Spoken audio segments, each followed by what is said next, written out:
A freshman who attended Warren Easton was shot and killed this weekend while she was at a girls' sleepover. A 19-year-old has been arrested in the case, and the family still has a lot of questions.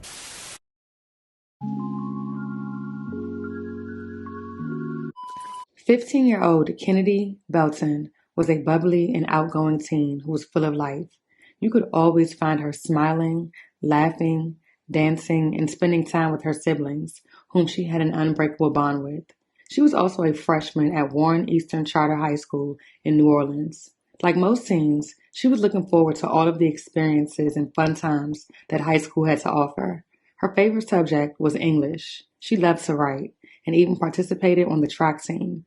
She was excited and looking forward to her upcoming track meet. Little did anyone know, Kennedi's hopes, dreams, joy for dancing, and her infectious laughter would be cut shorter than expected. Shortly after 1:30 p.m. on January 29th, New Orleans police responded to a home in the 8000 block of Kieran Boulevard in Little Woods.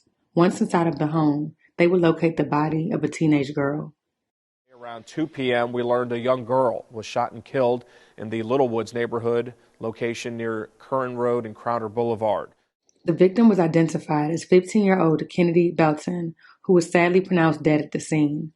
An investigation revealed that Kennedi had been attending an all-girls sleepover along with her best friend, when at some point she was fatally shot while lying in bed. NOPD quickly arrested 19-year-old Andre Skinner, who family says they believe was a relative to someone at the home hosting the sleepover. However, they are still unsure as to exactly who he is. They are still left with many unanswered questions, such as what really happened inside of the home, and why was there a gun present in the first place? According to court documents, the suspect was taking apart the gun to become more familiar with it when it accidentally discharged, with the bullet traveling through a shared wall, killing Kennedi and injuring 2 other victims, causing superficial wounds. The suspect agreed to waive his Miranda rights when speaking with detectives and informed them that he told officers he removed the gun's magazine but did not check to see if the gun was loaded with a round in the chamber. Detectives later determined that the firearm was in fact a ghost gun, meaning it did not have a serial number. Kennedi's high school released a statement saying, "Warren Eastern Charter High School is truly heartbroken at the loss of one of our beloved students. This is a tragedy that is felt by our entire community, and we extend our deepest condolences to all of those impacted. We will make every effort to help our students, staff, and faculty cope with this loss. We have reached out to our families, and a group of social workers has been dispatched to our building."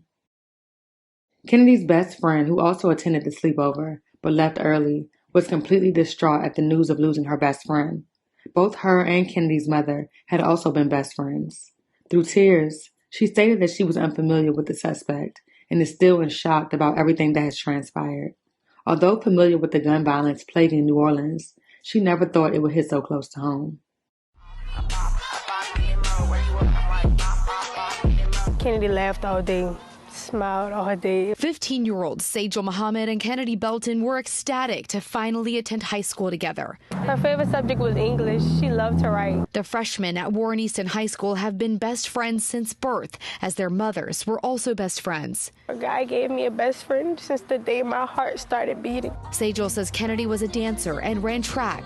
She was just about to have her first track meet, but you know. She and Kennedi went to a girls' sleepover this weekend in Little Woods. Sejal left early Sunday. I had volleyball practice that morning, so I had to leave. Then New Orleans police say at 1:40 p.m. Sunday they responded to a shooting on Curran Boulevard. They called me and said, "Kennedy's shot." Kennedi died at the scene. We 15, they took my best friend. We didn't get to do nothing. We didn't have our sweet 16s. We didn't graduate. We didn't go to college. I hate it. New Orleans police arrested 19-year-old Andre Skinner. He was charged with negligent homicide, which is the unintentional killing of someone by acting careless. Sejal says she doesn't know Skinner, but thinks he might have been related to someone who was at the house. Sejal and Kennedi's family say they still don't know exactly what happened. I don't. but it's unfair. This 15-year-old now grieving the loss of her best friend. Never thought the city's gun violence would hit so close. I don't know what we need to do, but like at this point, it's ridiculous. Like, I hate living here. I hate it. Y'all took my best friend. Now it's my heart. And I can't breathe without her, and I don't know what are y'all gonna do. I can't do anything, so what is Noala's gonna do about this? Because at this point, I can't take anymore. A balloon release is planned for Kennedi on Thursday at Warren Easton High School. 19-year-old Andre Skinner is being charged with negligent homicide, which is the intentional killing of someone by acting carelessly, and 2 counts of negligent injury. He is currently at the Orleans Parish Justice Center and is being held on a $60,000 bond. The bond was based on the fact that he had no prior adult criminal record. The case remains ongoing.